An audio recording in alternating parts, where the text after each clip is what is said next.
عفان خان پوچھتے ہیں بھائی جان امید ہے کہ آپ خیریت سے ہوں گے، میرا نام روبی ہے، میں نے بہت بار سوال کر چکی ہوں لیکن میرا سوال ایڈ نہیں کیا گیا ہے، میں بہت مایوس ہو گئی ہوں سوال کر کر کے، ایک بار میرا سوال لے لیں پلیز، میری زندگی میں بہت مشکلات ہیں، میں پھر بھی نماز نہیں چھوڑتی ہوں اور اللہ سے رو رو کر دعا کرتی ہوں، پھر بھی مجھے لگتا ہے کہ میری دعا قبول نہیں ہوتی، اس کا مطلب بتائیں پلیز۔ دیکھیے زندگی نام ہی پریشانیوں کا ہے، زندگی کو آپ اگر جنت بنانا چاہو گی تو یہ جنت نہیں بن سکتی، اور زندگی میں پریشانیاں تو آئیں گی، اللہ سے مانگتے رہنا ہے، رو رو کر دعا کرتی ہوں پھر بھی مجھے لگتا ہے، آپ کو لگتا ہے نا کہ دعا قبول نہیں ہو رہی ہے، آپ کو لگتا ہے نا کہ کوئی فائدہ نہیں ہو رہا ہے، لیکن اللہ ہم سے بہتر جانتا ہے، اور اس کو میں ایک مثال دے کے بھی سمجھاتا ہوں کہ دیکھیے بچہ چھوٹا سا ہوتا ہے، جب ہم لوگ چھوٹے سے تھے بچپن میں تو پرابلم ہو جاتی تھی، ڈاکٹر ہمیں انجیکشن لگاتا تھا تو ہمارے ماں باپ پکڑ کے زبردستی ڈاکٹر سے سوئی لگواتے تھے، انجیکشن لگواتے تھے۔ بچہ کیا سمجھ رہا ہوتا ہے میرے ماں باپ کتنے ظالم ہیں، یہ ڈاکٹر بھی کتنا ظالم ہے نا، انجیکشن لگ رہا ہے، اور وہ جس تکلیف میں وہ انجیکشن لگا ہوتا ہے اس تکلیف میں بھی آرام نہیں ملتا، انجیکشن روزانہ لگ رہا ہے۔ تو اس وقت اگر بچے سے پوچھا جائے کہ بیٹا یہ جو تم ماں باپ ہیں یہ کون ہیں تمہارے، تو بچہ کہے گا یہ میرے دشمن ہیں، میری تکلیف بھی ہے، اوپر سے یہ انجیکشن بھی لگا رہے ہیں، کڑوی دوائیاں بھی کھلا رہے ہیں، یہ تو بہت بڑے ظالم ہیں، کیا کروں میں تو چیخ چیخ کے تھک گیا ہوں، یہ میری سن ہی نہیں رہے ہیں۔ لیکن وہی بچہ جب بڑا ہو جاتا ہے تو اس کو پتہ چلتا ہے کہ اوہو اصل وجہ یہ تھی، پھر وہی اپنے بچوں کو بھی وہ انجیکشن لگواتا ہے، لیکن بڑا ہو کے سمجھتا ہے نا۔ اسی طرح سے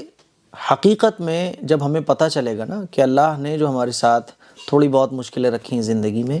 تو یہ اسی انجیکشن کی طرح ہے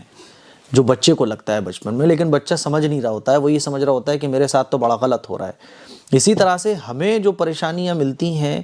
تو ہمیں نہیں پتہ ہوتا کہ اس پریشانیوں سے ہمارا کتنا بڑا فائدہ ہے، اور یہ اللہ کی طرف سے جو ہمیں پریشانیاں ملی ہیں، ایسا نہیں ہے یہ پریشانیاں ہمارے اوپر مطلب ہمیں پریشان کرنے کے لیے مسلط کی گئی ہیں، بلکہ ہر چیز میں اللہ کی مصلحت ہوتی ہے،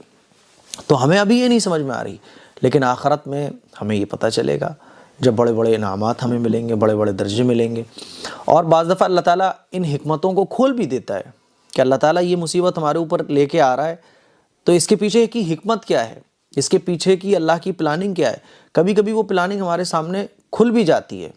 تو ہم شکر بھی ادا کرتے ہیں، ہے نا، کہ اچھا ہوا یار۔ ایک آدمی مان لیجیے جا رہا ہے کسی شہر میں، اس کو جانا تھا،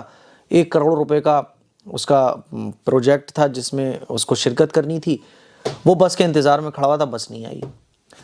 آئی، ایک بس آئی بھی جو فل تھی اس میں اس کو جگہ نہیں ملی، وہ جھلاتا ہوا ٹائم نکل گیا، جھلاتا ہوا گھر واپس آیا کہ میری قسمت میں یہی تھا، میرا 1 کروڑ روپے کا نقصان ہو گیا، میری قسمت میں یہی تھا، میرے ہی مقدر میں یہ سب لکھا ہوا تھا، اللہ میرے ساتھ ہی ایسا کرتا ہے، ایک بس آ جاتی تو کچھ ہو جاتا۔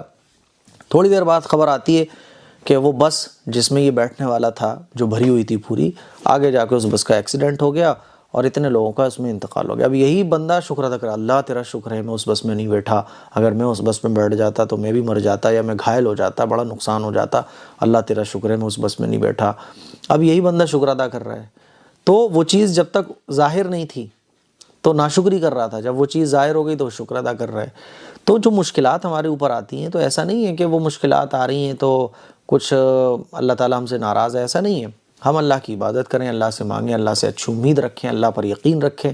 یہ پریشانیاں سیم ایسے ہی ہیں جیسے اس بچے کے لیے کڑوی دوائیاں اور انجیکشن، ٹھیک ہے نا، بڑے ہو کے وہ سمجھتا ہے۔ اسی طرح سے جب ہم جنت میں چلے جائیں گے تب ہمیں سمجھ آئے گی اوہو اس کے پیچھے اللہ کی کیا مصلحت تھی۔ دعا اللہ تعالیٰ قبول فرماتا ہے، اور دعا ہمیں مانگتے رہنا چاہیے، ٹھیک ہے نا۔ دعا اللہ تعالیٰ کیسے قبول کرتا ہے، یوٹیوب پر میری ویڈیو موجود ہے، وہ ویڈیو آپ ضرور دیکھیے گا۔ میں دعا کروں گا کہ اللہ تعالیٰ آپ کی پریشانیوں کو دور فرمائے۔